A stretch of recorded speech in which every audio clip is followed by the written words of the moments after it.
তীব্র শীত ও তুষারঝড়ে বিপর্যস্ত হয়ে পড়েছে যুক্তরাষ্ট্র।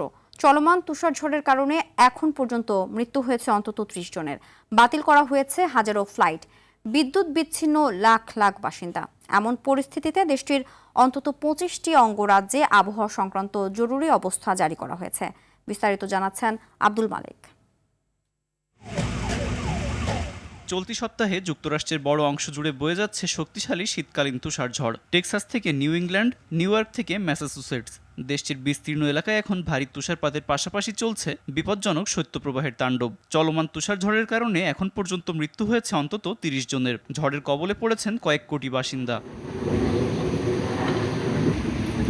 দুর্যোগে সবচেয়ে বেশি মৃত্যু হয়েছে নিউ ইয়র্কে, যেখানে নিহত হয়েছে কমপক্ষে ৫ জন। পরিস্থিতি সামাল দিতে অঙ্গরাজ্যের governor Kathy Hochul New York শহরে ন্যাশনাল গার্ড মোতায়েন করেছে। এছাড়া টেনেসি, লুইজিয়ানা, টেক্সাস, ম্যাসাচুসেটস ও কনসাস থেকেও মৃত্যুর খবর পাওয়া যাচ্ছে।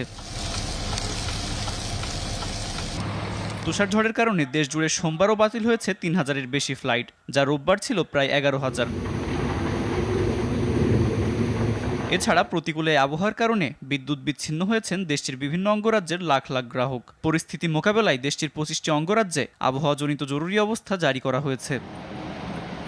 আব্দুল মালেক, RTV।